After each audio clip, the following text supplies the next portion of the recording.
Hello there, my name is Barry Smith and I'm with Fingal Libraries. Today and for Heritage Week 2020, I would like to share with you my love of Irish heritage and culture through a winding exploration of some of our native trees and the mythology and history associated with them.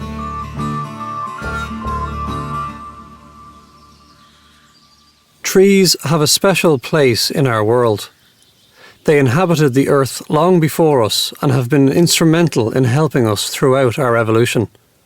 They come in all shapes and sizes and can live to be hundreds of years old. They all have their own characteristics and quirks and grow whatever which way they can. It is not unusual to see a willow tree bending to such an extent that it is practically on its side, seemingly indifferent to a vertical existence and now quite content to continue growing from a more reclined position. Our beautiful trees look awe-inspiring when standing proudly on their own, but are even more wonderful when all gather together in a majestic woodland. They provide abundant food and shelter for wildlife, and indeed, to merely see a woodland is to experience only half the joy. One must also hear all the incredible life that the wood supports. The annual springtime cacophony of jubilant songbirds vying for attention, the ominous calls and hoarse croaks of the rooks, and whatever other members of the corvid family have come to visit.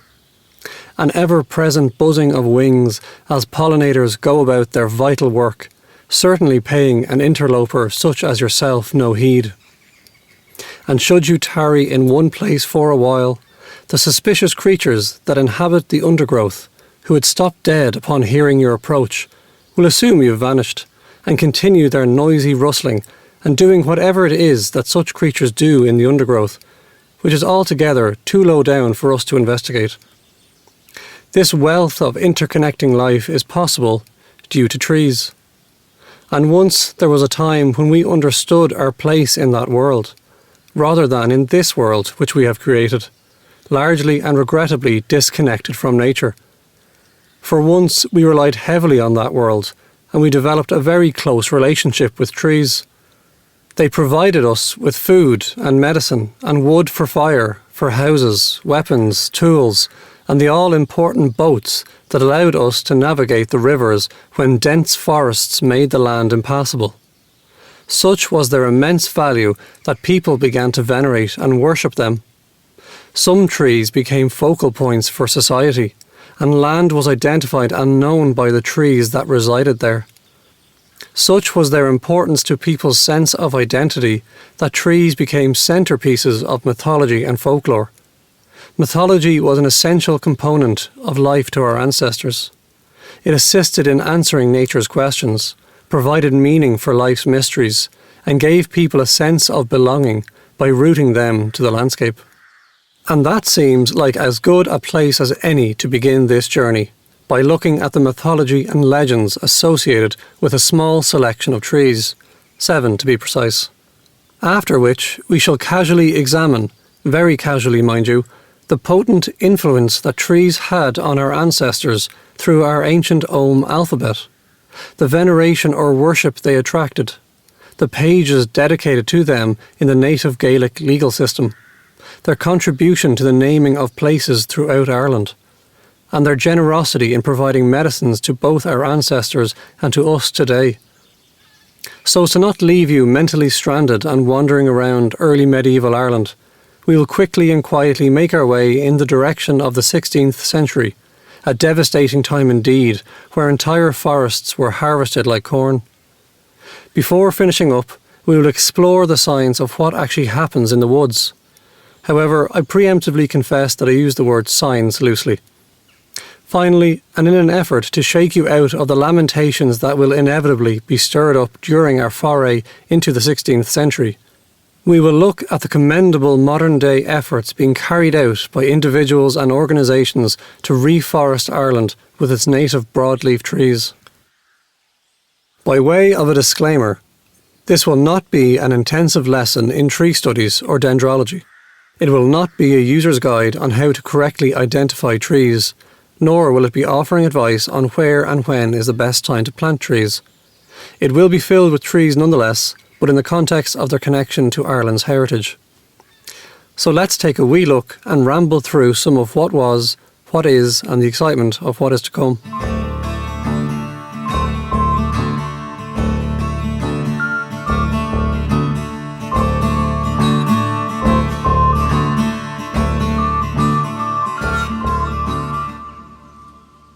The first tree we shall encounter is the first tree that Ireland herself encountered. About 10,000 years ago, as the last great ice sheets of Ireland's last ice age were retreating north, life began to return to this land. Grasses and plants started to grow, and animals began to make their way here via the land bridge that connected the southeastern tip of Ireland to southwestern England. The tree recolonisation of Ireland soon followed, and was heralded with the enthusiastic and vigorous arrival of the birch tree. This trait of the beautiful birch, the vanguard of trees, was known to our ancestors, and to them it symbolised renewal and purification, life after winter. The birch is one of the easier trees to recognise, with its grey-white shimmering bark encapsulating its elegant and slender form. Growing about 15 to 20 metres high, its branches gracefully arc up and softly droop downwards again.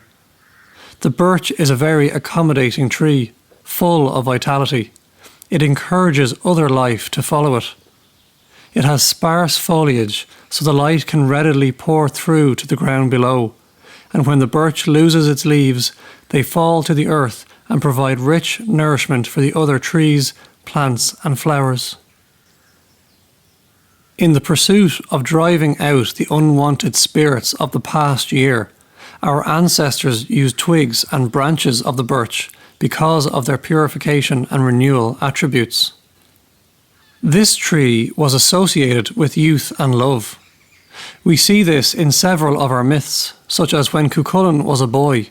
He was described as having hair of bright yellow, like the top of a birch tree. And twice during the relentless pursuit of Diarmid and Grania, when the ageing Fionn MacCool refused to accept Grania's rebuttal of his marriage proposal, Diarmid made the couple a bed from rushes which were topped with birch. First at Derradovwy, which is near modern-day Carrickmacross in County Monaghan, and the second is known simply as Beth or birch. Equally, when Main Morgor, the son of Queen Maeve of Connacht, went to his wedding in Ulster to marry Ferv, daughter of Greg of Rathiny, rushes topped with birch were laid out on the floor to greet him. However, in this instance, and despite the good intention of new beginnings that the birch represents, disaster befell the wedding party. Upon hearing a prophecy that Connacht would steal the great brown bull of Cooley, Crahur MacNassa and the men of Ulster attacked and killed Maine and the men of Connacht in order to preempt the theft. Needless to say that this did not prevent the great cattle raid of Queen Maeve. It should be remembered that there can be various layers to these stories, and seemingly obvious conclusions may not in fact be the case. Such as the birch in this story may not have been symbolic of Maine's new life in marriage, but of his new life after death. Life and death were more connected and perhaps had less fear attached for our ancestors than it does for us today, which is of course understandable as we live far longer than they did. So it is unsurprising when we read of ancient customs that involved carrying the deceased to their graves on a bed of birch branches, which will ease their rebirth in the afterlife. Even today, people who look to nature to provide insights and guidance in their lives connect with the birch tree. It is a spring tree and possesses vast amounts of spring energy, which is ideal if you are looking to start something new in your life, begin a new journey, or seeking to change or cast off unwanted vestiges of some part of your life. Following close behind in the footsteps of the birch, once the latter has nourished the soil sufficiently, the willow tree, or soilloch in Irish, arrived and began to take root in what would otherwise have been entire woodlands of birch. The sleepy-looking willow tree, with its delicate pollen-saturated catkins in early spring, is a boon to emerging insects who feast on the generously supplied nectar. All the willow tree asks in return is that the insects wear its coat of pollen as they continue on their travels to a female willow. They like to grow near water and were thus viewed as a symbol of life and fertility, and had an association with feminine energy and the moon also. Owing to its malleable and soft shoots, willow has, since ancient times right up to today, been used for basket making and for making willow walls as a natural fencing system. Simply taking long willow shoots and sticking them in the ground and weaving them together, you will soon have a beautiful, if not impenetrable, wall of willow. The wood was traditionally used for making harps, and we are reminded of the story of Lavrid Loinshock. Lavrid was a king who was considered one of the ancestors of the Lygan, or Leinstermen. He was born, unfortunately for him, with horse ears, something that he hid all his life by growing his hair long. If his secret was to become known, it would be considered a blemish and he would lose his kingship, for only a perfect individual in mind and body may rule. Once a year a man was chosen who had the dubious honour of cutting the king's hair, after which he was swiftly put to death, lest he make known Lavrid's condition. One year a boy was chosen to cut the king's hair. His mother pleaded with Lavrid not to kill her son. The king was moved by the mother's love, consented and swore the boy to secrecy. However, the terrible secret proved too much for the boy, and he fell ill because of it. A druid was consulted, and he told the boy to go to the river and to tell his secret to the first tree he meets. So the boy happened upon a willow, and informed the tree of the king's horse ears. With the burden having been lifted by the tree, the boy returned to good health. However, the tree was visited shortly after by the court harpist named Craifteen, who had just broken his instrument. He used the wood of the willow to make for himself another harp. The honour of hearing the harp's first tune was reserved for the king, and as Craifteen began to play, the harp sang out about Lavrid's horse ears for the whole court to hear.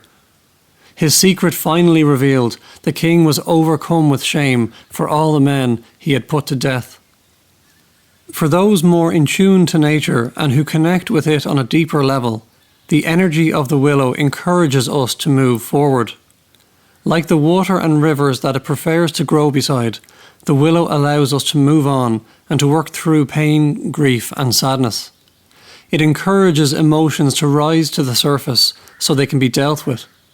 It unlocks intuition so that one can understand and move past stuck emotions. With the establishment of birch and willow, the woods were ready for the arrival of hazel, oak, ash, elm and Scots pine. 9,000 years ago, just before the first people arrived here, the island would have been covered in magnificent and ancient woodlands, only being interrupted by rivers, lakes, bogs and mountain peaks. If you were wondering who was keeping track of what trees entered the country and when, it was the humble bog. Our early trees were pollinated by the wind, so during the late winter and early spring, huge amounts of pollen were floating all around the place, and some settled on the surface of the bog, which was eventually covered over and formed a layer of natural information for modern scientists to mine at a time most convenient to them. The hazel, or call in Irish, is a small tree with a bushy habit with broad, rounded leaves. They continue to grow well after being coppiced, that is, when they are cut down to the base, and from there grows many new shoots that thrust up from the stump like long fingers. The hazel has a very special place in Irish mythology, as it is known as the tree of knowledge, and represents wisdom, kingship, fertility, and inspiration in poetry. It was strongly associated with magic, and hazel sticks were and still are used for water divining. They were often carried by people travelling at night to ward off evil, owing to the tree's righteous properties, and we have many folk tales of people duelling with demons armed only with a hazel stick. Its wood was traditionally used for making staffs and walking sticks on account of its flexibility. It grows favourably with apple and hawthorn, so mark the boundaries of magical or sacred places. There is a recurring motif in Irish mythology of wells of wisdom, which are surrounded by 9 sacred hazel trees, with 9 also being a sacred number. These wells were found above ground, underground, and even under the sea, with several stories of heroes travelling to the other world to encounter these sources of wisdom and truth. The nuts of the hazel, which contained the wisdom of the world, would fall into the well and be eaten by salmon, who would then contain all knowledge. 9 magical hazel trees grew around the Well of Segus, which was at the hill of Carbery in County Kildare. Only Necton, the king of the Tuatha De Danann, and his cupbearers were allowed near this sacred place. The Tuatha De Danann were a supernatural race, who were tall and fair, and they excelled in the arts, poetry and magic. They battled other races, called the Firbolg and the Fomorians, for control of Ireland. They themselves were eventually defeated and driven underground by the Sons of Meal, who were the first humans to arrive in Ireland, later known as the Gaels. With the help of Christian scribes, the Tuatha De Danann diminished underground and became the Sidhe, the fairies or the wee folk. However, they could still come forth from their dunes, rats, ring forts, cairns and burial mounds when it suited them to either assist or hinder mankind.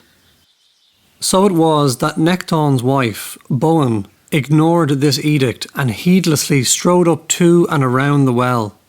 Without warning and in a fury, the waters bubbled up and gushed forth, chasing Boan to the coast and swallowing her up before reaching the sea. What was left in its wake was named after the drowned princess and became known as the River Boyne in County Meath.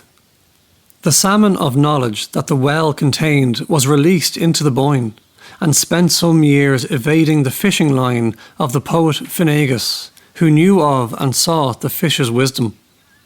But the tenacious Finnegas eventually caught the fish around the same time as a young boy called Fionn arrived. Finnegas tasked Fionn with cooking the fish.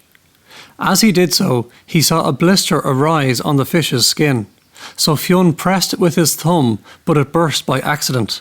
He immediately stuck his burnt thumb into his mouth to ease the pain, and unintentionally gained all the knowledge that the fish possessed. He was known from then on as Fionn MacCool, Fionn, son of Hazel. The Irish for hazel is Coll, which is also the word for chieftain, thereby foretelling Fionn as a wise leader of men. This came to pass, and Fionn became the leader of Na Fianna, a semi-historical warrior band who served the High King, defended Ireland from external enemies, and lived off the land by hunting. Indeed, Hazel followed our hero throughout his journeys. He possessed an ancient shield that was made of magically charged hazelwood. During the Second Battle of Moitura, the champion of the Tuatha De Danann named Lugh defeated the Fomorian sorcerer Balor in combat and removed his head, spiking it on a hazel where it proceeded to rot the tree for the next 50 years. The sea god Manannán mac Lir removed the still potent head of Balor and had a shield crafted from the magically imbued hazel, which eventually found its way to Fionn many generations later. Hazel continued to influence Fionn's life. His future wife, Sive, was a daughter of Bod Derrig, who was the king of the Tuatha De Danann underground at that time. Sive rebuffed the advances of Fir Durca, who was a druid among the Tuatha. Out of bitterness and spite, he turned her into a fawn using his hazel wand. For 3 years she wandered Ireland in this form until she encountered a Fíne hunting party led by Fionn. His wolfhounds Bran and Sceolan recognised the magic that enveloped Sive and did not attack her. She was led back to Fionn's dún or fort, whereby the evil magic held no sway, and she became a beautiful woman once again. They fell in love, and Sive was soon pregnant. One day soon after, whilst Fionn was away in battle, Feard Durcha returned and tricked Saive away from the dún, and again, using his hazel wand, turned her once more into a fawn, and she was not seen again. Her pregnancy nevertheless continued, and she gave birth in the wilderness to Uiscin, which means little fawn. Uiscin was left to fend for himself for 7 years until he was found by Fionn, and would later go on to become one of the greatest of the Fianna. The precious nut of the hazel, which was an important food source to the early Irish, is used many times in the literature as a symbol of the heart. The death of heroes and loved ones is followed by grieving and regular accounts of the bursting of the heart like a nut. The Tuatha Dé Danann, it was said, placed 3 things above all else: the plough, the sun, and the hazel. The plough representing the labourers and those who kept society clothed and fed. The sun representing the warriors, and the hazel representing the learned classes and the king. Those who work with energy will feel the reverberations of the myths and legends associated with hazel come to life. The tree is still associated with knowledge, wisdom, and divine source, which can be employed for creativity, transformation of self, and accessing inspiration through meditation. The majestic oak, or dar in Irish, can be identified by its leaves which have irregular deep lobes, as well as its late summer-blooming little acorns, complete with their fashionable wee caps that always prove a seasonal favourite amongst the squirrels. Their life can be exceedingly long, with the great oak on the Charleville estate outside of Tullamore estimated to be up to 800 years old. So it was possibly a sapling in 1222 when the annals reported on a ferocious storm that wreaked havoc across Ireland. They lamented, a great wind throughout Ireland, and it wrecked houses, churches, the great woods, and sank many ships. The Charleville oak now stands at over 60 feet tall, and its trunk is over 26 feet in girth, and its sprawling branches reach out to nearly 90 feet. This enormous being would have been commonplace in early Ireland. Its ancient bearing made it a symbol of strength and fertility, endurance and kingship. Although the oak was apparently revered and venerated by the continental Celts with sacred rites practiced by their druids, in Ireland the oak chiefly signifies kingship, whereas the whitethorn, rowan and hazel are here considered our magical trees. However, owing to the intimate nature of kingship and the land, the oak was also associated with the otherworld. In fact, the very name for oak in Irish, dere, and in Old Irish, dor, has its roots in the Sanskrit dur, which means door, a door to the otherworld. During Diarmid and Grania's flight from Fionn and the Fianna, they rested at a place called Dere Dá Bhuí, or Oakwood of the Two Fools. There the pair took shelter in an oak grove, and we are told that Diarmid cut 7 doors from the wood. The Fianna surrounded the grove, but were unable to enter it, and it could well be that Diarmid had entered the otherworld of which the oak was the gateway. The myths and legends abound with references to this sacred tree. As Queen Maeve and her army marched on Ulster during the Táin Bó Cúailnge, Cuchulainn, in an effort to delay the army, felled a great oak across a ford and carved a challenge into its bark using the Ogham script. He demanded that the army not pass until one of its warriors leaps his chariot over the oak in the first attempt. Maeve's warriors respected the challenge, and over 20 of them dashed themselves and their chariots against the tree in vain attempts. It took another Ulsterman, the self-exiled Fergus MacRoth, to complete the challenge and allow the army to pass. The choice of tree for this encounter is certainly not random, for the episode is rich in symbolism. It took Cuchulainn, a leader of men and the epitome of strength and endurance, to fell a mighty oak, the king of the wood. And only Fergus was able to complete the challenge, for Fergus was once king of Ulster, and again donned that mantle of king in exile when he openly revolted against Cruthor MacNass's unjust reign in Ulster. The Dagda, the father of the gods of the Tuatha De Danann, possessed several magical items. A vast cauldron that could feed any amount of people that came to it, a giant club that could kill men as well as heal them, and a magical harp made of oak. It was called Dard of Lo, or the Oak of Two Meadows. During the Second Battle of Moytura, the Fomori stole the harp of the Dagda, as he used it to alleviate the fears of his warriors as they marched into battle. After the long and bloody engagement was won, the Dagda, along with the heroes Lu and Ogma, cast off their weariness and sought out the thieves. They found them held up in a dune, ready to fight for possession of the magical artefact. However, the Dagda stretched out his arms and the harp came hurtling towards him, killing many Fomori as it did so. We see here the oak, symbolising kingship, recognising the righteous owner over the thieves who tried to usurp the magical artefact. The honour of being the wood to kindle the sacred fire of Bealtaine was reserved for the oak. The all-important Bealtaine festival in May marks the midway space between the spring equinox and the summer solstice. It was the beginning of summer and livestock were sent out to pasture. Rituals involving bonfires were practiced, with their smoke and ash employed to protect livestock and crops for the coming season. Prior to this celebration, all fires in the country were extinguished, and the Hill of Ishnock in County Westmeath had the prestige of lighting the first fire of summer, and embers from it were taken with which to rekindle all other fires in Ireland.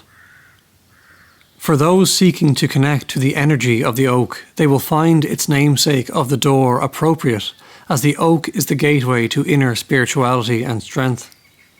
Connecting with it after times of hardship or stress can help to replenish one's self-determination, will and courage.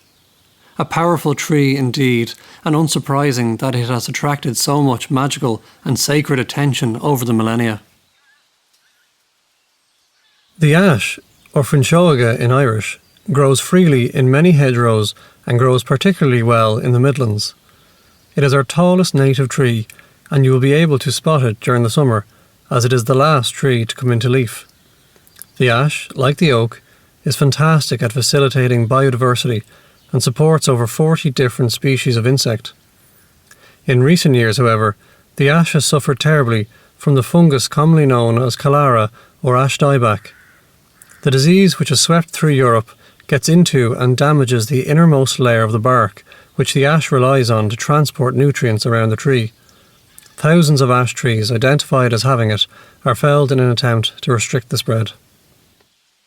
The ash is an important part of Irish mythology and folklore. Its association with water grants it healing and fertility properties.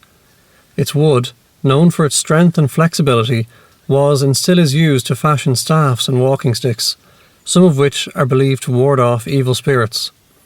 Conversely, it was also the wood favoured by witches, by which to make their wands. The tree was considered sacred in ancient times, and indeed 3 out of the 5 great sacred guardian trees of Ireland were ash. But we will revisit that story later on. This reverence continued into the early Christian period. A sample survey of surviving holy wells lists 210 trees growing next to these wells. Of that number, 75 are ash trees. There are numerous tales of early saints and their connection with ash, in particular St. Bridget. Due to its water association, the ash was believed to protect those travelling on the sea, and as a result, oars and crosses for boats were fashioned from ash. In particular, during the 19th century, when countless people were forced to emigrate, they took with them twigs of ash. A sacred ash at Killura in County Cork, which is linked to St. Cravenett, served this purpose for many of the inhabitants of the area before they embarked across the Atlantic, the vast majority of which did not return. The ash is strongly connected to Queen Maeve of Connacht. Wherever she staked her horsewhip in the ground, an ash would grow, and the place be remembered as Billa Maeve, or the sacred tree of Maeve. She was seen as a sovereignty goddess of Connacht, meaning that any man who wished to rule would have to marry her, and due to Maeve's fiery nature would also have to endure her infidelities, which included Fergus MacRoth, implying that Fergus was more suited to the kingship than her husband Ailill. The ash had a measurable value to the early Irish warrior, for his weapon upon which his life depended was made from ash. The spear was the preeminent weapon of war amongst our ancestors and continued in use right up to the 16th century. Such was the ubiquitous nature of the spear in Irish society that there existed no less than 12 different terms for it. Beer, Bunsoch, Cletine, Crusoch, Foga, Govloch, Gaw, Gothnet, Lethgay, Maunus, Sleg and Ligan. The last of which is how we come to know the Leinstermen, the Ligan, spearmen, and as you would hear Leinster today, Cúga province of the spearmen. The myths tell us of the required proficiency in the use of spears for thrusting and casting, as well as for defending against. A renowned entry test for an Athena was to be buried up to your waist, and with only a shield and a hazel rod, to successfully defend yourself as 9 warriors hurl a spear at you from every direction. The National Museum in Dublin possesses hundreds of spearheads, and it is evident from these that Gaelic smiths were exceptionally skilled craftsmen, capable of creating beautiful spearheads from bronze and iron, with some measuring up to an incredible 3 feet in length, separate of course to the ashen shaft that would have held it. The long, elegant and graceful nature of the spearheads matches the description of the dialogue between the Fir Bolg, who inhabited Ireland before the newly arrived Tuatha Dé Danann. Champions from each race compared weapons, and the Fir Bolg, with their thick, broad spears, were envious of the Tuatha's far superior elegant weaponry. No spear in Irish legend is more well known than that of Cuchullin's. The Ga Bullock, it was called, the belly spear. Only the most legendary warriors were capable of performing the feat required to wield the weapon. It had to be rested upon water, and the hero hooked his toe into a socket on the spearhead and launched the weapon with the full force of his leg. It was thus that Cuchullin killed his dearest friend and foster brother Ferdia, as well as his son Conla, whom he did not recognise. Ash has an excellent capacity for shock absorbency whilst remaining flexible, which is why it was chosen for spearmaking. But they were also the very reasons that ash was used to make hurleys. Hurling, that most ancient game, is referenced much in the myths and legends. Cruthor MacNassa, the king of Ulster, encouraged boys to play hurling on a field beside his dún, so that they may prepare for battle when they were older. Such was the ferocity of matches, we are told, that they were not too dissimilar to the battlefield. When Queen Maeve and the men of Ireland marched on Ulster, none except Cuchullin were able to resist her, as the Ulster men were laid low owing to the curse of Macha, which had them experience the pains of childbirth for 9 days at the very time when their land needed them the most. The boy troop, as they were known, 150 of them, picked up their hurleys and struck out to meet the invading army in order to help Cuchullin however best they could. Queen Maeve's husband, King Ailill, upon seeing the boys, sent 150 of his warriors against them. The boy troop fought with such ferocity, armed only with their hurleys, that by the time the last of them fell, they had also dispatched the 150 warriors of Connacht. The energy of the ash can be potent, as it connects one to universal truth and allows one to explore the interconnecting layers of physical, mental and spiritual aspects of themselves. Communication with the ash can be heightened through the conscious act of making a spear from the wood of an ash tree. It can assist you as you delve into your spiritual warrior self. The yew, or Uair in Irish, is a magnificent tree and was saturated with sacred symbolism to our ancestors. It embodied death, rebirth and transformation. The yew grows in seemingly magical ways. Its branches can grow down and bury themselves in the earth, becoming the trunks of new trees while still being part of the original. Its power of rebirth is evident when a new trunk can grow from a seemingly dead and decaying old trunk. Thus the tree was seen as representing the circle of life. Yew trees are commonly found in graveyards, but their association with the word fed nevid, or sacred grove, could suggest that these yews inhabited the ground long before the early churches were built. In order to graft itself onto Irish society, early Christianity had to associate itself with the existing beliefs. So pagan sacred wells became Christian holy wells, and pagan sacred groves became Christian holy sites. Yew wood was used for holy relics, such as croziers or holy staffs, and to make shrines for holy books and manuscripts. The mythology is alive with references to the yew and the parts it played in the sagas. Lugh, the great hero of the Tuatha Dé Danann, possessed a spear which was made of yew. It was impossible to overcome this spear, and speaking the word yew as an incantation prior to casting it would ensure that the spear always hit its mark. The yew also has powers of divination, which can be seen in Tochmharc Éithon, or the wooing of Éithon.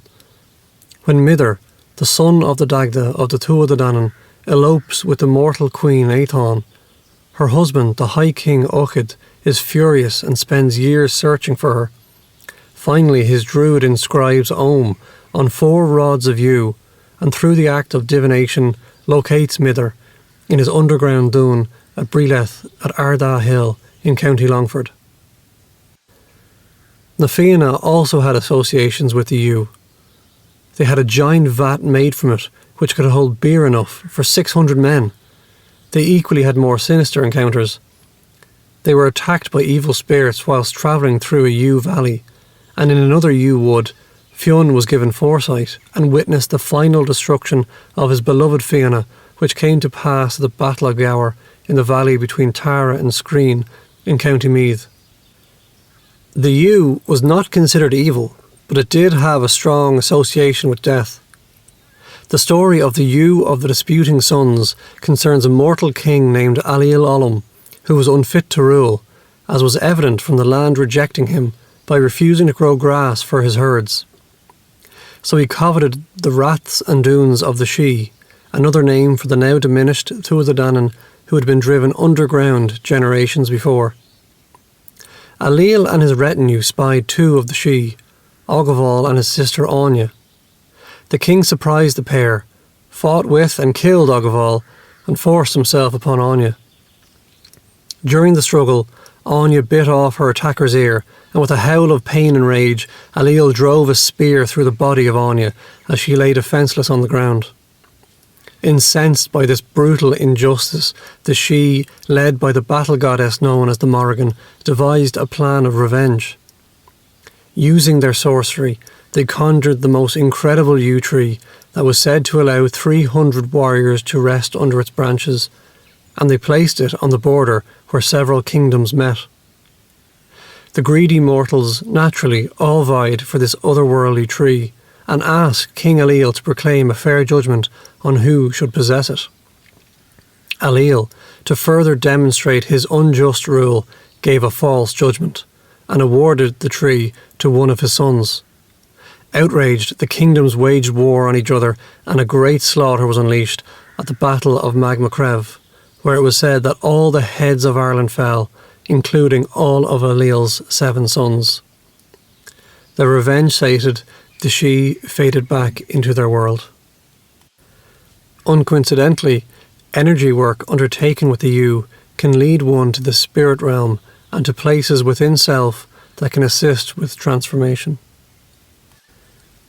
Our last tree, before we move on, is one who perhaps needs little introduction, as its cultural importance is still very much with us. That is the hawthorn, or scacial in Irish. The sight of a lone hawthorn in a field is common indeed, and its association with the Shee or fairies was widely believed up to living memory, and in fact still holds sway among the old and young of today. We have much to thank this superstition for. The preservation of so many ancient sites, including cairns and ring forts, are due to them having a hawthorn in or beside them. Everyone in the country knew that to interfere with one was to court disaster with otherworldly spirits. Every hamlet, village and town will have stories about individuals who displayed great hubris and removed a hawthorn.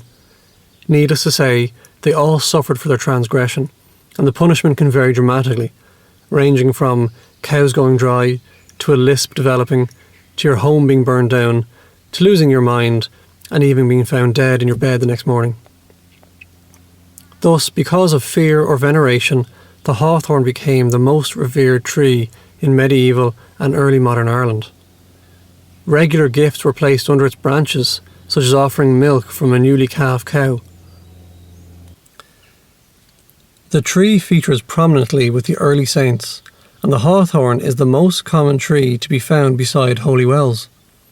Even the once powerful Maguires of County Fermanagh would inaugurate their chief under the hawthorn tree that stood at Lisnaskea Fort, Skea also being the Irish for hawthorn, and Lis being its fort. The fear attached to the hawthorn may be diminishing, but paying homage to them in return for good fortune is still widely practiced, and we can see many hawthorns adorned with ribbon and trinkets as offerings in the hope that wishes are granted. Unfortunately, we also see some of these hawthorns struggling under the weight of these offerings, and although they were made with the best of intentions, tightly tying string and ribbon around dozens of its branches strangles the tree and will actually kill it over time. Be not deterred. Continue to make your offerings to the magical hawthorn. Just tie your ribbon with some breathing room. Those seeking greater connection with the hawthorn will find that it has powerful energy, as its reputation would suggest.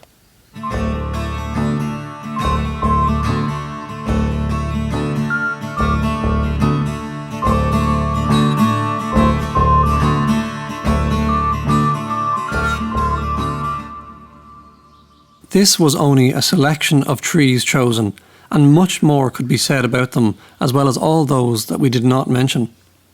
Suffice perhaps to allow Ovdon, king of the fairies, to summarise the importance of trees in his wood. In this medieval poem, Ovdon advises Fergus MacLeod, king of Ulster, on the special qualities of trees and which ones should or should not be burned in the household fire. The pliant woodbine and honeysuckle, if thou burn, wailings for misfortune will abound. Dire extremity at weapon's point or drowning in great waves will follow. Burn not the precious apple tree of spreading and low sweeping bough, tree ever decked in bloom of white, against whose fair head all men put forth the hand. The surly blackthorn is a wanderer, a wood that the artificer burns not. Throughout his body, though it be scanty, birds in their flocks warble. The noble willow burn not, a tree sacred to poems. Within its blooms bees are a-sucking, all love the little cage. The graceful tree with its berries, the wizard's tree, the rowan burn. But spare the limber tree, burn not the slender hazel. Dark is the colour of ash, timber that makes the wheel to go. Rods he furnishes for the horseman's hands, his form turns battle into flight. Tender hook among the woods the spiteful briar is, burn him that is so keen and green. He cuts, he flays the foot, him that would advance he forcibly drags backwards. Fiercest heat giver of all timber is green oak, from him none may escape unhurt. By partiality for him the head is set on aching, and by his acrid embers the eye is made sore. Alder, very battle witch of all woods, tree that is hottest in the fight, undoubtedly burn at thy discretion both the alder and the whitethorn. Holly, burn it green, holly, burn it dry, of all trees whatsoever the critically best is holly. Elder, that hath tough bark, tree that in truth hurts sore, him that furnishes horses to the armies from the Shee, burn so that he can be charred. The birch as well, if he be laid low, promises abiding fortune. Burn up most sure and certainly the stakes that bear the constant pods. Put on the hearth, if it so please thee, the russet aspen, to come headlong down, burn, be it late or early, the tree with the palsied branch. Patriarch of long-lasting woods is the yew, sacred to feasts, as it is well known. Of him now build ye dark red vats of goodly size.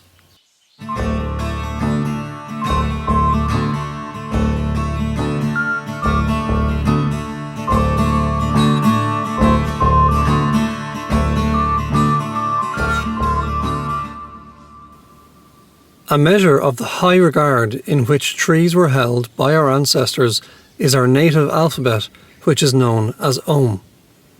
Created sometime between the 2nd and 4th centuries AD and representing the first form of written Irish, Ogham is instantly recognisable with its various, largely horizontal lines etched into and falling on one side or the other, or indeed straight through, a vertical spine.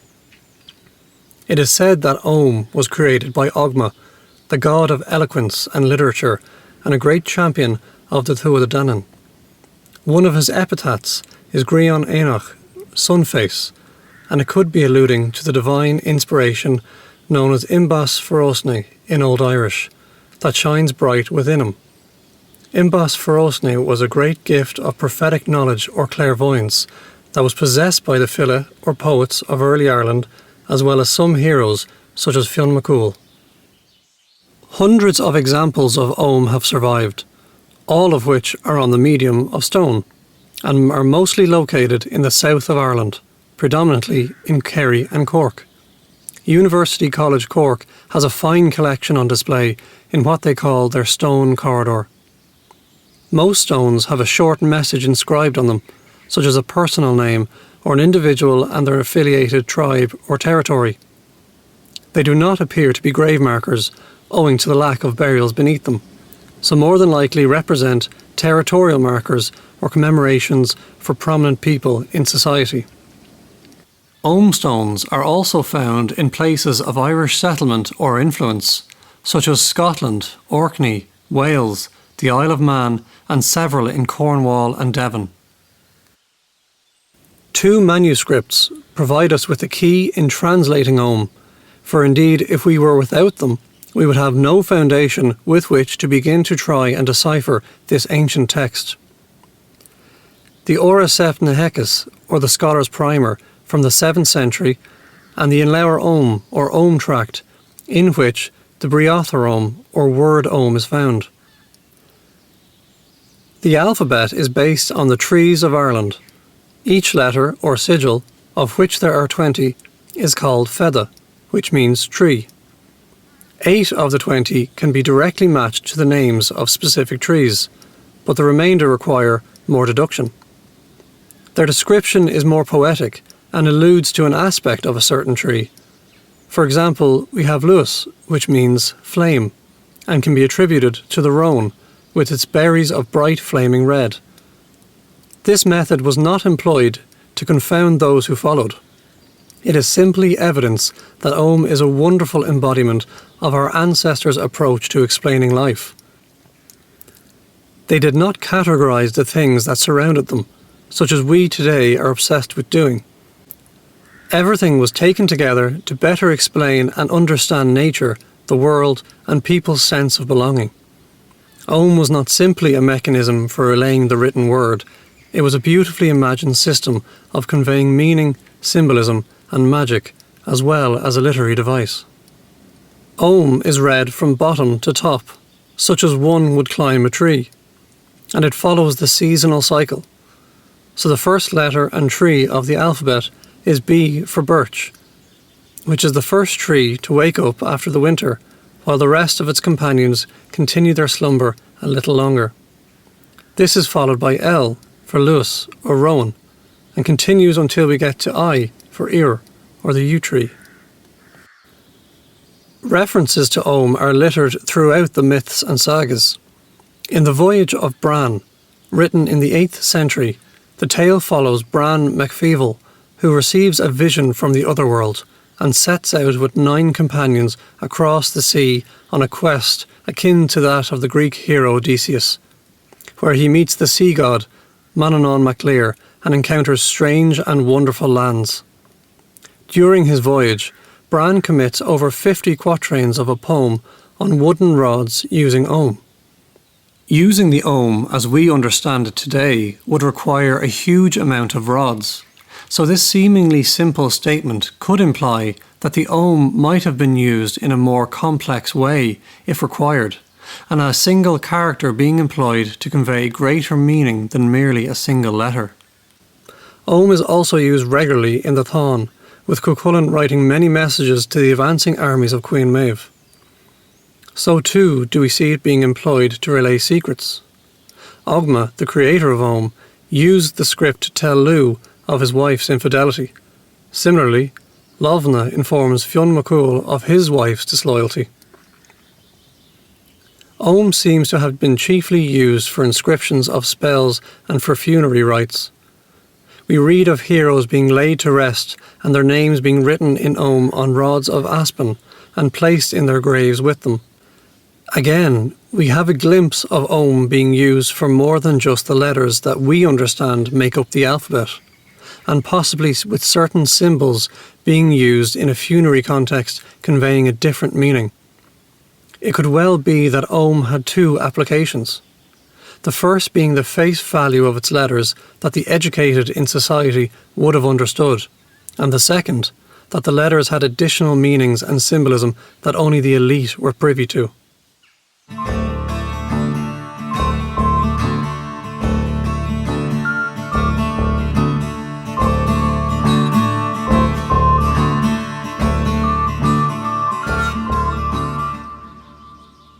Continental Celts had a particular penchant for sacred groves, and particularly oak groves. In Ireland, however, the distinct Gaelic culture seemed to favour individual trees, and specifically the ash tree. Nowhere is this more evident than the tale of the Guardians of the Five Provinces, which tells of how nature imparted the gift of wisdom to Ireland's early inhabitants, as well as 5 sacred trees. One day, as the High King of Ireland held court at Tara, a great being was seen approaching from the west, from the other world. His name was Trefuilngid Treochar, which means of the 3 sprouts, for he held in his hand a branch which bore nuts, apples and acorns. Trefuilngid Treochar was described thus: as high as a wood was the top of his shoulders, the sky and the sun visible between his legs, by reason of his size and comeliness. A shining crystal veil about him, like unto raiment of precious linen. Sandals upon his feet, and it is not known of what material they were. Golden yellow hair upon him, falling in curls to the level of his thighs. Christian scribes, upon committing mythology to paper, were compelled to belittle the ancient gods of Ireland, as they believed in only the one true God. So the Tuatha Dé Danann were turned into the Sidhe, the fairies, or wee folk, that inhabited the ring forts, the dunes, the raths and the hawthorn trees. The fact that the scribes even recorded pagan stories demonstrates the complex nature of Christian integration into Irish society. The scribes themselves would have been Gael, and their language, history and lore were who they were. As a result, Christianity developed very differently here as it did elsewhere. Here it had to be malleable and intertwine with, rather than override, the strongly rooted pre-Christian beliefs. So here we have Trefuilngid Treochar, a nature spirit, if not nature itself, described as a magnificent giant with dazzling aura and long golden hair. The giant conversed with the king and his assembly. He asked for their history, and they replied that they had no professional storytellers or chroniclers. The giant requested that 7 of the wisest men from each quarter of Ireland, as well as 7 from Tara, be gathered together. The men were duly assembled, and Trefuilngid spent a long time teaching them about their history so that they may retell it to others. Then the giant called for Fintan, the white-haired ancient one, who had been gifted long life and had bore witness to all the invasions and peoples of Ireland. He gave Fintan the nuts, apples and acorns that adorned his branch, and asked him to plant them in the 4 provinces of Ireland and one in the centre of the island. Fintan dutifully did as he was asked and travelled throughout Ireland to find the most sacred places to plant the seeds. At Bailach Mugna, on the plain of Mag Alva, now known as Ballymoon in County Kildare, Fintan planted what became known as the O Mugna. There is uncertainty about what kind of tree this actually was. O is the Old Irish for the yew tree. However, legend claims that it was an oak, and owing to its association as the tree of knowledge, it could also have been a hazel. The confusion lies in the fact that this tree is the only one of the 5 that was able to produce nuts, fruit and acorns from its branches, the same as Trefuilngead's branch. At Ardbrachan near Navan in County Meath stood the Billa Torton, a mighty ash tree. At O'Leylan in County Carlow, the O'Roos grew into a beautiful yew tree. At Farbill in County Westmeath, Cravedahi also grew into another ash tree. At Ishnock in County Westmeath was to be found the last of the sacred trees. The Crave Ishnig was yet another ash tree. Ishnock is the very centre of Ireland, and it is marked by an enormous 30-ton stone known as the Al Namuran, the Stone of Divisions, as it resides at the place where all the provinces meet. Under this stone, which was a gift from some long-forgotten glacier, is the final resting place of the goddess Eru, for whom Ireland is named. Eru was another of the Tuatha Dé Danann, and along with her sisters Banba and Fulla were the sovereignty goddesses of the land. Ancient Irish kingship was conditional on the land accepting a king. A bad harvest or natural disaster was an indication that the land was rejecting an unfit ruler. So when the sons of Meal, the first humans, arrived in Ireland, Eru, Banba and Fulla welcomed them and asked the land to be named after them. Although they were of the Tuatha themselves, they understood that their time had passed and they gave their approval to the age of men.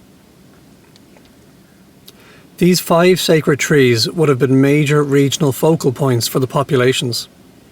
They were ancient living beings, whose roots buried themselves deep down into the realm of the Sidhe, and whose branches reached towards the heavens. They were seen as gateways to the other world, places to be respected, venerated, and feared.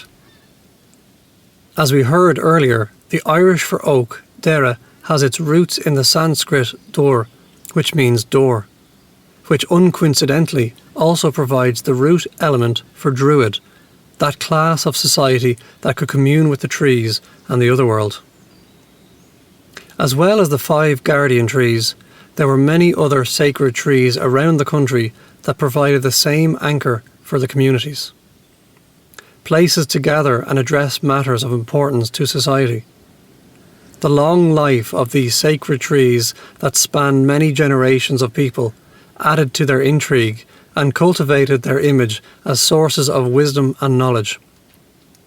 They would have witnessed generations of kings being crowned under their branches. For this reason we are told that sacred trees sheltered thousands of men, symbolising the protection of kingship that extended to the people. A clan's tree represented continuity of tradition, which is the very reason that some of them were destroyed. We are told that the 5 guardian trees enjoyed a long life, but that they were all destroyed during the joint reigns of brothers Diarmid and Vlothmoch, who were members of the powerful southern Ineal clan, Silna Aidsloin, who ruled from Tara. We are not told why the 5 guardian trees were cut down, but it could have been part of a recurring act by which kings cut down the sacred trees of their rivals. These terrible episodes occurred when over-kings felt the need to reassert their dominance over sub-kings. Equally, it was an act of an emerging king announcing his intent to claim overlordship of a region or indeed the entire island. We see a recorded example of this with a high king named Muelachlan MacDonald, who was concerned by the rapid rise of Brian Boru and his unification of Munster in the late 10th century. Brian began to make forays into Leinster, which was a direct affront to the apparent supremacy of the High Kingship. In response, Moylachlan marched his army into the heart of Brian's territory in County Clare and tore down the sacred tree of Mag Aether, where Brian, his father, and his ancestors had been crowned. This vile act inflamed the Munstermen, and they swept up into Midda, modern-day Westmeath, and exacted revenge by plundering Moylachlan's territory.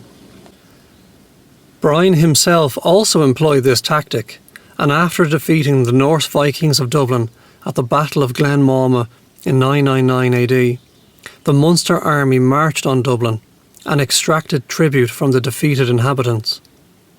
The annals tell us that there was a forest close to the city, called Collia Tover, meaning Thor's Wood. This was apparently a sacred grove where the Vikings would worship their god Thor. In a highly symbolic act to solidify his authority over Dublin and to vanquish pagan worship, Brian's army burned the wood to the ground. Perhaps because of their importance and the devastation that their loss meant to society, offspring of the tree were cultivated in secret locations. For we see that the Munstermen again had their sacred tree of Mag Aether in 1051. Unfortunately, we know of this as it is recorded in that year that Aed O'Connor, king of Connacht, together with his army, pulled down the tree, and we hear of it no more. We see other examples, apart from Brian's treatment of Thor's Wood, where insult is added to injury. In 1099, a Northern Inale army under Donal O'Loughlin not only defeated the men of Ulster, but followed up by felling their sacred tree known as Crave Tulka. The Ulstermen saw their chance for revenge, and in 1111 hurried into Inale territory and cut down the Tulloch Och, the inauguration site of the Inale kings. Ignoring that they had been the ones to draw first blood, the Inale were outraged and tore into Ulster, pillaging and plundering the land and carrying off over 3,000 cows in compensation. There were many such sacred trees felled by the axes of enemies, such as the Ruad Bethach, the sacred birch of the Ufecra Eidna kings of South Galway, who lost their most precious embodiment of community and power in 1129 AD. We have many references to this kind of symbolically charged and vindictive act. The process of marching an army into enemy territory to cut down a tree and risk attack or reprisal demonstrates how significant a clan's sacred tree was to them. Perhaps there was no greater slight and no greater humiliation than being unable to protect your society's tree, something that your ancestors had successfully done. What these examples show us is the reverence for individual trees continuing from our pagan past, through the arrival of Christianity and into the medieval period. Although the pagan elements would have been scrubbed away by the monks, the veneration of trees evolved into something new. They became symbols of the community that surrounded them. They anchored people to a place and connected them to the landscape. This is evident from sacred trees becoming the inauguration places of kings, as well as places of community to gather for events and celebrations.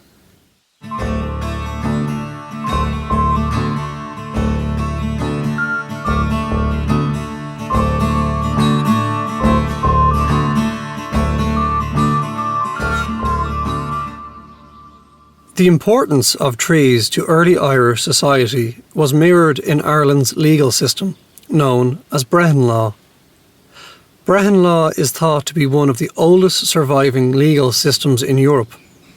Although the manuscripts on which it was first written date to the 7th century AD, it was an oral legal system long before then. From examining certain legal words from Old Irish, Welsh and Old Breton, there is linguistic evidence that brehon law can be traced back to at least 1000 BC. So before the arrival of the Christian missionaries and their Latin letters to Ireland, the entire and complex native legal system was learned by heart and passed on from generation to generation of brehons. The bulk of legal texts were penned in the 7th to 9th centuries, but thankfully later scribes copied the texts in the 14th to 16th centuries, so we have approximately 50 law texts surviving today, which cover a variety of topics and which give us an incredible insight into early Irish society, not least their view on trees. It must be noted that Brehon law was only ever intended to be a guide on how the law should be implemented. That is, there were no dedicated courts, no prisons, and no police to enforce it. A brehon was much like a judge or an arbitrator who would be invited to settle a dispute or disagreement and to deliver learned and impartial advice. They were highly regarded in society on account of their incredible intellectual acumen. Considering that they memorised every and all aspects of the legal system, it is astonishing but perhaps understandable that it took up to 20 years for a brehon to complete his training. Once the brehon delivered a judgment, he remained accountable, and if it proved to be a false judgment, the brehon was liable for damages, as well as returning his fee, and not least his loss of reputation. The law tract which concerns us is called Bretha Covathiasa, which means Judgments of Neighbourhood, and dates to the 8th century. It lists the 28 primary trees and bushes and placed them in their hierarchical structure, which was based on their economic worth and use. It deals with the various offences that a neighbour may commit against another neighbour's trees and the fines he must pay as a result.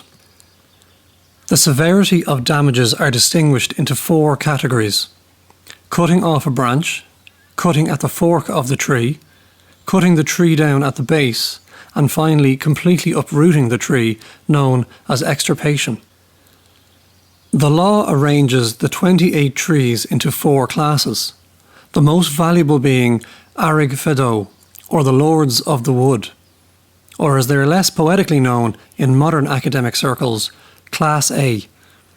These would include the oak, hazel, holly, yew, ash, Scots pine, and the wild apple tree. If one were to damage any of these trees, the fine, or dera, was equivalent to 2 milch cows and a 3-year-old heifer. The economy of early medieval Ireland was based on livestock. Even with the introduction of coins by the Norwegians and Danes in the Viking Age or during the Norman expansion, cattle remained the preferred form of currency right up until the 17th century. In addition to the initial fine, the culprit must pay the penalty for whatever category of damage his act falls into. If he were to cut a branch, he must give a yearling heifer.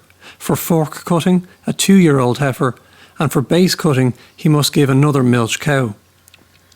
The law does not state the fine for uprooting or extirpation, so we can only imagine that it was a severe penalty.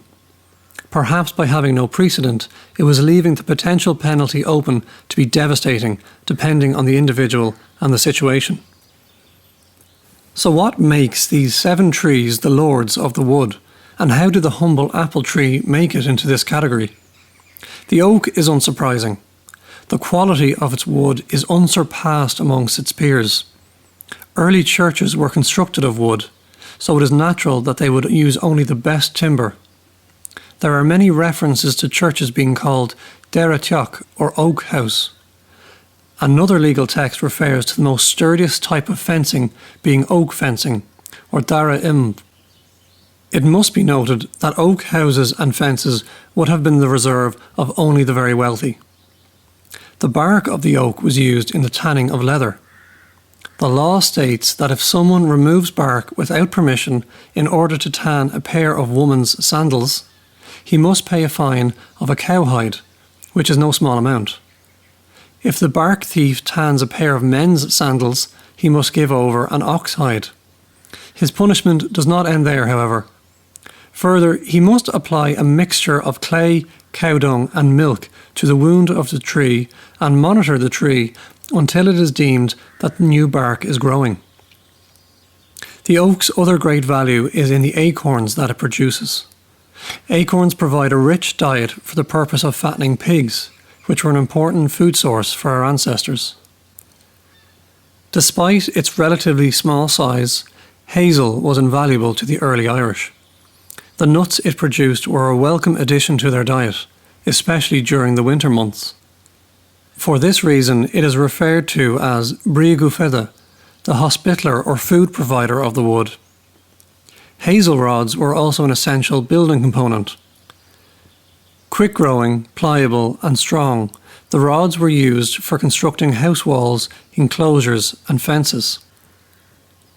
The holly tree proved very useful to our ancestors for the winter fodder it provided for livestock and the excellent use of its wood for chariot shafts and cooking spits.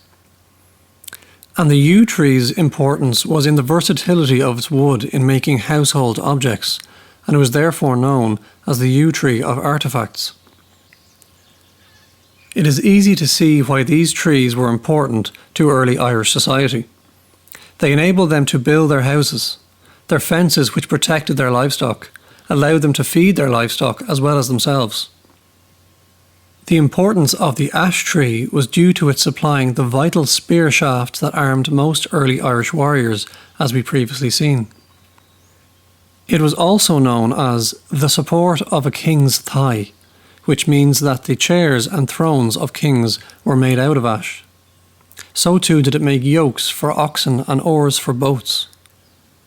The Scots pine inclusion in the Lords of the Wood was due to its resin. The resin was used to make pitch and was then employed in house construction and caulking boats. The straight nature of the pine trunk also made it ideal for use as a mast of a ship. The last of the lords is the wild apple tree.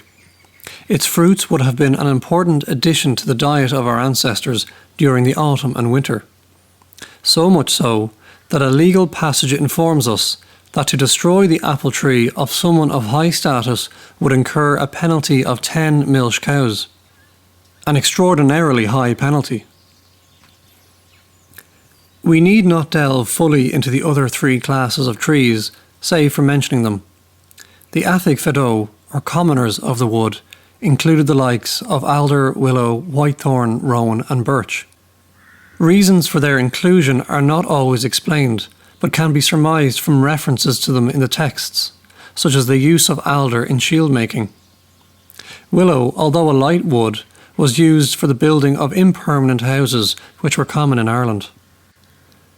The penalty for damaging any tree in this class is 1 milch cow, in addition to a sheep for branch cutting, a yearling heifer for fork cutting, another milch cow for base cutting, and another 2 milch cows along with a 3-year-old heifer for completely uprooting the tree. The third class was known as the Fulla Fedó, or lower divisions of the wood, with the penalty for damaging any within the class as a yearling heifer. Here we find the blackthorn, elder and aspen, to name a few. The last and least valuable class was known as Losa Fedó, or bushes of the wood, and with it a penalty of a single sheep for the initial damage and an additional yearling heifer for complete destruction of the plant. Bracken, furze, bramble and heather are some of the bushes associated with this class. These plants would have had a low economic value, but still enough to warrant some measure of protection. Bracken would have its uses for bedding, with furze and heather providing low quality grazing for livestock and bramble for its fruits. All of the above brehon law implies that by at least the 7th century AD, wood appears to be finite. It had to be managed, and the severity of the prescribed punishment demonstrates how serious society was about their precious resource from which they relied upon so heavily. We tend to have a romantic image of medieval Ireland as a heavily forested place, but this does not appear to be the case. In all probability, Ireland, by the 5th century, was an island of farmlands, interspersed by woodlands, which were largely privately owned, and we are told that these are usually surrounded by a ditch or a wall. There were, of course, large wooded areas, but the fact that they were named suggests that they were few in number. A 9th century account on the geographic features of Ireland lists the Trí Dithreverin, or the three wildernesses of Ireland. They were the Fid Mhór Hí Cúilne, the Great Wood in Cooley in County Louth, the Fid Deishin Hí Turtree, the Wood of Deshu in Turtree, which is probably around Slieve Gallion in County Tyrone, and the Fid Moitra Hí Connachtov, the Wood of Moitra in Connacht. There are other references to great woods in the sources, but it is apparent that they were rare. It is worth mentioning that although many of the woods were privately owned, the law tracts list some rights of the communities within those woods. They were allowed to pick berries, collect enough firewood to cook a meal, and gather a small portion of hazelnuts, amongst other small liberties. The law tracts become very specific and make note of the different categories of wood, as well as the various wood-cutting implements that a farmer would be expected to own. One such being a tuig conad, or firewood axe, which was apparently so small that it could fit under your arm and was, on occasion, used for murder. One such instance occurred in 1243. The Annals of Connacht inform us that a man named Gilligan Eintar Umayadig invited Hugo de Lacy to inspect a moat at Durrow in County Louth. As Hugo bent down to inspect the moat, Gilla took out the firewood axe that he had hidden under his armpit and dispatched the unsuspecting Norman. Such was the importance of wood to early Irish society that the axe was a prized possession. The penalty for destroying another man's axe was a 2-year-old heifer. There were also laws intended for tree felling. The tree cutter was responsible for driving away livestock and ensuring that there were no sleeping, deaf or witless people nearby. If he did not, he was liable for fines and to pay the medical expenses of an injured party. Such were the details that the law tracts went into that they left little to chance.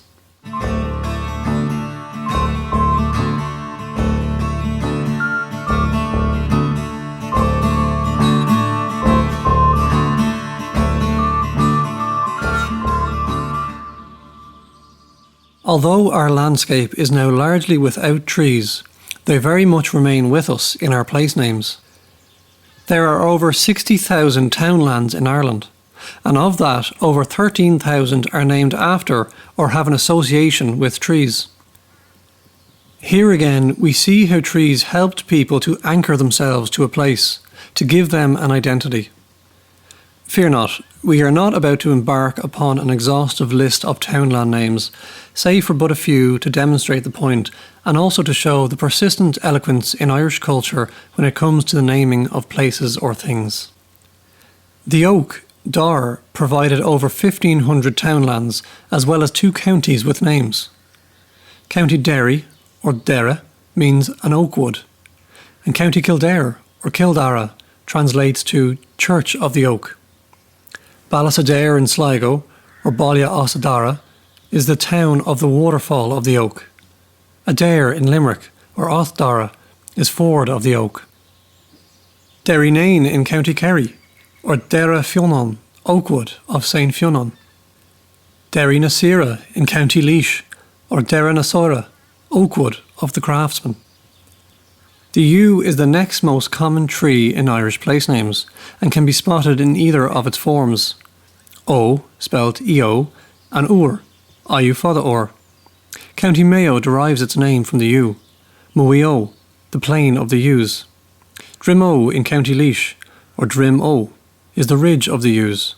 Agado in Killarney in Kerry, or Acado, is field of the yews. Newry in County Down, or Onture, is simply the yew. Terenure in County Dublin, Tir on Ure, is territory of the yew. Scots pine is a native tree to Ireland, or at least it was. It is thought to have died out 2,000 years ago, but was reintroduced in the 17th century. Interestingly, we find very few place names in Ireland that remember this native coniferous tree. Minagus in County Donegal, or Mean an Guis, mountain pasture of the pine, and Loch Agus in Fermanagh, or Loch an Guis, lake of the pine. Medicine was hugely important in early Ireland and played a prominent role in mythology, with healers being held in very high regard. The most famous healer of the Tuatha De Danann was a man named Dian Cecht, and he was known as the god of healing. The Brehon law tracts remember the great healer, and so can be found the judgments of Dian Cecht, which relate to the practice of medicine as well as the level of compensation due to an injured party depending on the wound, circumstance and their social status. During the victorious battle for control of Ireland against the Fir Bolg, the king of the Tuatha De Danann, Nuada, had his hand struck off, and due to this wound was forced to relinquish his throne. Dian Cecht employed all his healing abilities and spent many years forging a new hand of silver for Nuada. He merged sinew and bone to the silver hand until Nuada could again grip his sword. However, Dian Cecht's son, Miach, proved a more capable healer and grafted skin around the silver hand. The father became bitter and jealous of his son's superior skill, and in a fit of rage Dian Cecht slew Miach. However, Miach had one more gift to give, and upon his grave sprang all the healing herbs that would cure any ills. His sister, Armid, who was also a gifted healer, understood her brother's gift and arranged the herbs in order of their curative values upon her cloak. Dian Cecht was even more furious and envious of his son's superior skill even in death. So he shook the cloak and scattered the herbs so that no one would ever know their secrets, and he would again be the preeminent healer. Notwithstanding this spiteful act, some of the knowledge of medicine was carried on, and we still have some of the old wisdom. However, it is not advised to try any of the following remedies unless, of course, you have consulted a naturopathic herbalist. The bark from the oak was and still is used for several remedies. Once the bark has been decocted, which is another way of saying to extract the essence from something by heating or boiling it, it can be gargled for sore throats, inflamed tonsils, to combat tooth decay, or simply as a mouthwash due to its antiseptic properties.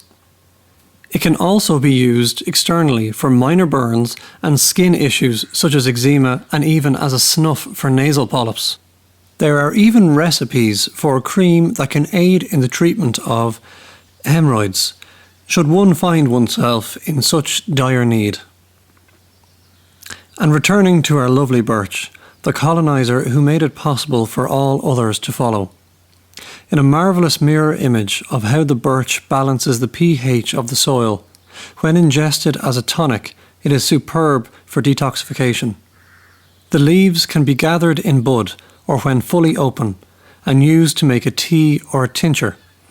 A tincture, if your granny has not already told you, is usually an extract of plant or animal material that has been soaked or dissolved in alcohol. It can flush out acids from the body and reduce inflammation, as well as reduce cellulite and decrease fluid retention. It can also assist in the treatment of gout, rheumatism and arthritis. It is also a diuretic, so it can be used to treat urinary stones, as well as kidney and bladder problems. Like the oak, it can be used externally to treat skin conditions such as eczema. Even the sap of the tree can be used to make a cleansing wine. It is unsurprising that the hawthorn, which features so prominently in our myths and legends and has such a strong association with fairies, is another good medicine tree. The month of May brings forth their beautiful white blossoms, which are filled with antioxidants and flavonoids, which are healthy plant chemicals found in most fruit and vegetables. Hawthorn can be taken as a tea or a tincture. It is known to be good for balancing blood pressure and improving the heartbeat, which can help peripheral circulation, including conditions such as Raynaud's. We know now that the bioflavonoids in the hawthorn relax and dilate the arteries and blood vessels, thereby relieving angina, which is a chest pain caused from a lack of oxygen-rich blood getting to the heart. These bioflavonoids, as well as the anthocyanins that are present, are antioxidants, which can help repair and prevent tissue damage. It is also meant to relieve anxiety. Doing so much for the heart, it should come as no surprise that hawthorn is traditionally thought to mend broken hearts. Similar to the birch, it was also used to treat kidney and bladder stones. The berries that the hawthorn produce also have a variety of uses. None, however, as flavourable as being tinctured in brandy, which would serve as a warming winter heart tonic. The medicines gifted by the elder tree and its flowers and berries are very special indeed. It is an excellent aid against respiratory issues, and it is beneficial for the immune system. As hay fever season appears, so too does the elder tree flower, which when taken in tincture or tea works very well at treating the condition, along with colds and flus, ear infections and sinusitis, as well as generally alleviating respiratory ailments. Elderflowers also have anti-inflammatory properties which can relieve arthritis. The berries are packed with immune-boosting agents, so are excellent in warding off colds. They were traditionally used in foods, or made into a syrup, or indeed used to make a sort of wine.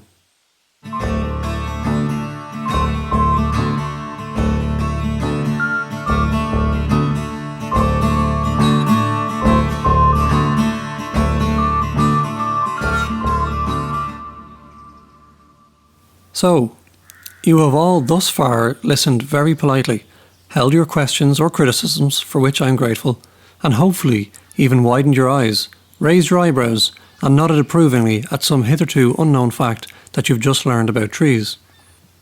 But you may be wondering if it is all just ancient fairy tales, and if you are not spiritually inclined, is there any tangible truth to any of this? Well, there is. Kind of. We know a lot about trees and plants on a cellular level. We know that they take in carbon dioxide and release oxygen, the exact opposite of what we do, and we very much thank them for it, for without them there would be an uncomfortable lack of oxygen for us to breathe. But our gratitude for oxygen aside, why do we generally feel better when we are in a woodland space? Is it simply a change of scenery from the house and office, or is there a measurable substance to it? Can modern science help us to understand what our ancestors clearly did? Again, kind of. The last few years, more and more studies are being conducted about what exactly is happening in the woods, and how they are able to make us feel better. Like any good hypothesis, scientific or otherwise, there is research to back it up, research to criticise it, and research to go out of its way to state how utterly inconclusive it is. We are only scratching the surface, of course, but researchers are finding that woods are awash with beneficial bacteria, plant-derived essential oils, and negatively charged ions. The latter, if you've not come across them before, are atoms or molecules that have an electrical charge. There exist both positive and negative ions.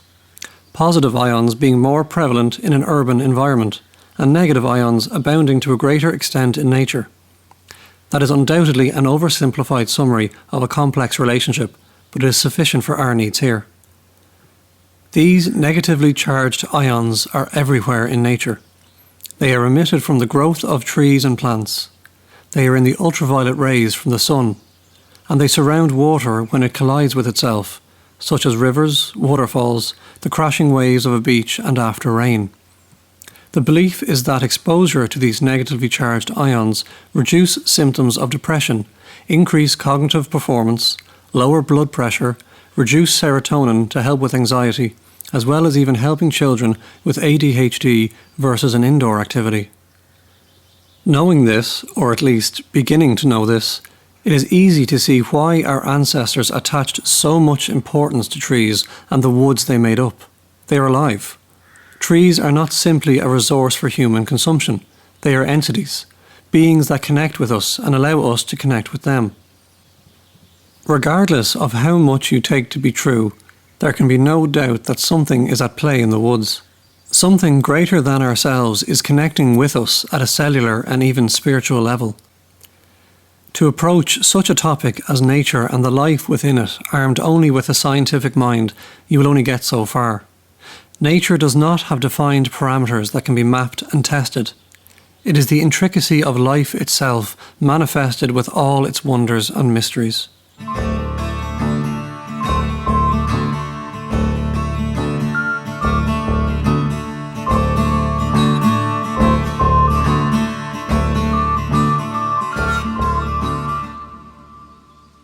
In lieu of offering a detailed account of Irish forestry from the early medieval period to modern day, I will instead offer a whirlwind tour that touches on the more prominent events. Ultimately, by the turn of the 18th century, the vast majority of Irish woods had been felled. This was due to several factors, beginning with the exploitation of Irish woods under the Anglo-Normans and later English administrations, with Irish timber being exported to England as early as the 13th century, as is evident from the construction of a bell tower of Worcester Cathedral, which they noted was made with massive Irish timbers. This overuse of resources continued up until the mid-16th century, when Ireland witnessed tree felling on an industrial scale. There were several elements that saw Ireland's woods obliterated during a very short time. The production of iron and glass became industrialised with the invention of the blast furnace, which had an insatiable appetite for wood.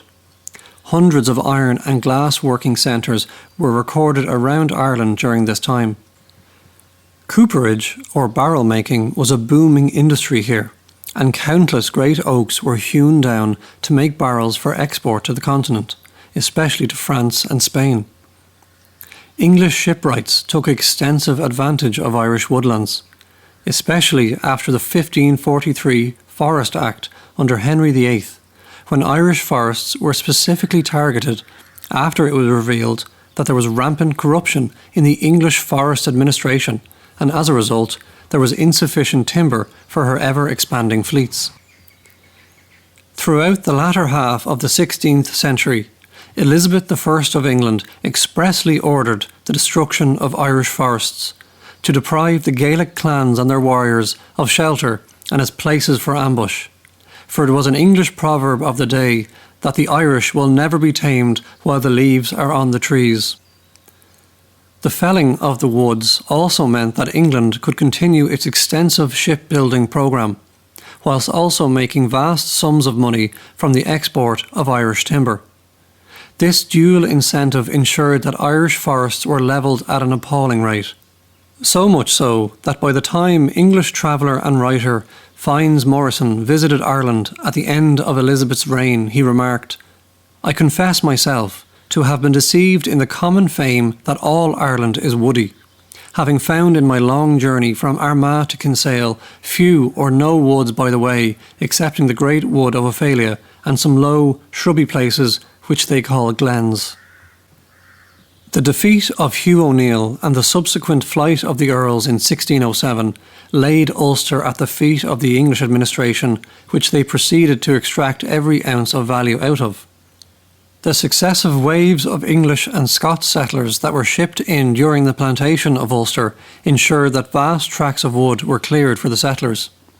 So desperate were the Crown to settle loyal subjects in hostile territory that they drastically lowered the price of land, which enticed entrepreneuring Englishmen to buy huge areas of land and cut down and sell all the trees on it, thereby recuperating their initial cost. The 17th century saw several Crown surveys completed which identified the value of the remaining woods for use in shipbuilding. The Great Fire of London in 1666, which saw over 13,000 homes destroyed, was equally deadly for the remaining Irish forests. Westminster immediately passed a law that prohibited the building of houses in Dublin from wood. The small scattering of woods that then existed were harvested without mercy and shipped to London.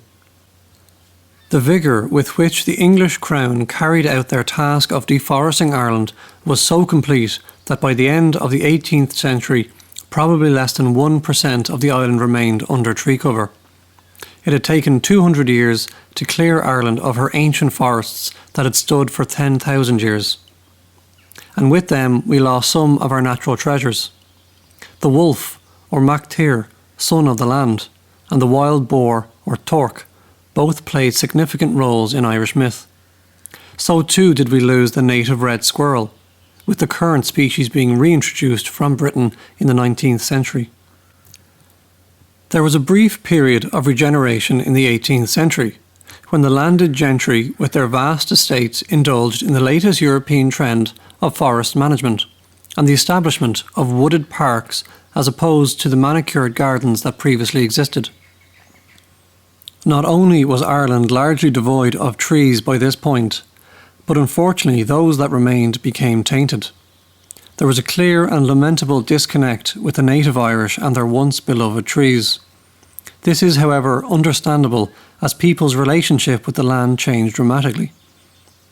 The population explosion of the 18th and 19th centuries increased the pressure on land availability, and every inch was needed to grow food to feed themselves, and veneration of ancient things does not fill one's belly. Thus arose an unfortunate association. Trees in the rented lands of native Irish were small, withered, and resigned to the hedgerows, generally marginalised, much like the people that ignored them.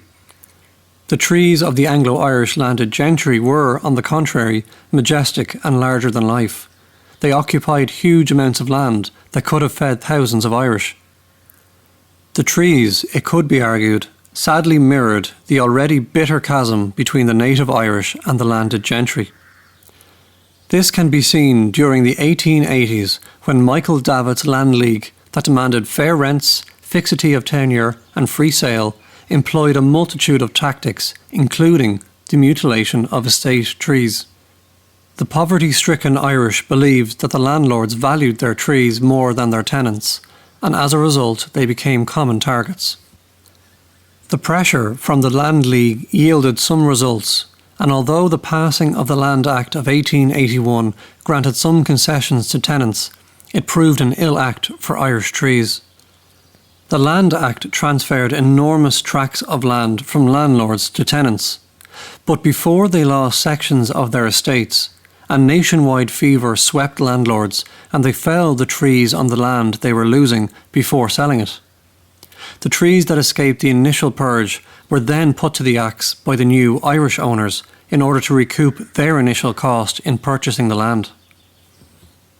So, by the 20th century and the formation of the state, Ireland was a barren landscape that had less than 2% tree cover compared to a European average of 40%. Some modest reforestation programmes took place, but they were hampered by the economic woes of a new republic. However, by the 1980s, up to 300,000 hectares of forest had been planted, and today Ireland has 11% tree cover, albeit the majority of that being the divisive Sitka spruce plantations, which being non-native do not provide wildlife habitat and negatively affect the pH balance of the soil. Nonetheless, and in an ironic twist, the once despised landed estates with their seemingly haughty trees that wanted for nothing and overlooked with disdain the Irish peasantry that surrounded them, now form the nuclei of our parks and recreational spaces. The old trees that managed to survive what could only be described as botanical genocide now represent what is simply wonderful about trees. Their stately bearing, the reach of their extraordinarily long branches, the enormous size of their trunk, which can take a seriously concerted effort on the part of a child to circumnavigate with a pair of wellies on. When one visits places where trees abound, it is clear to see that trees have regained an element of their symbolic role. The symbolism has of course changed, but they are still seen today as beings that represent the awesome power of nature.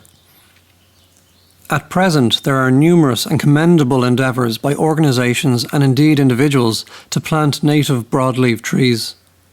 This can range from picking up an acorn and sticking it back in the earth to a community-based effort to reforest Ireland, such as the charity and non-profit organisation called Trees on the Land.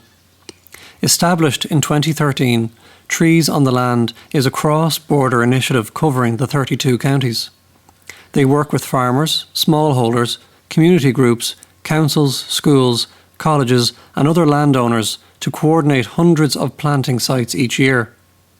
Over the last 7 years, they have helped different groups plant well over 1 million trees.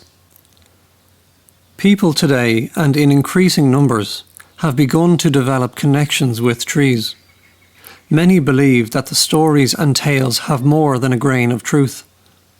These living entities that have for millennia inspired awe and veneration are capable of emitting the means for connection, should one wish to tap into it.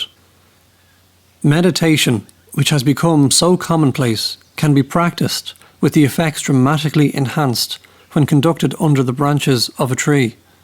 So too with walking meditations. When one enters the wood and is guided on or off the path, as they are led, not by the mind, but by something deeper, where they think only of the present and their surroundings, nothing of the past or future.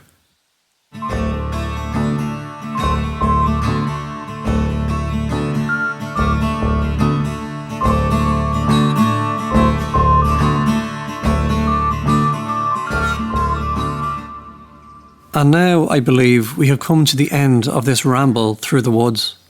For a ramble is certainly what it was. It was not an exhaustive account of the history of trees. Merely, it was hoped that by touching on bits and pieces here and there, verbally wandering hither and thither, that it might spark some interest for you to go and further explore the history, mythology and folklore of our native trees. Trees that were once held in such high regard, but which were brought to the brink of extinction in this country. Thankfully, things are beginning to change.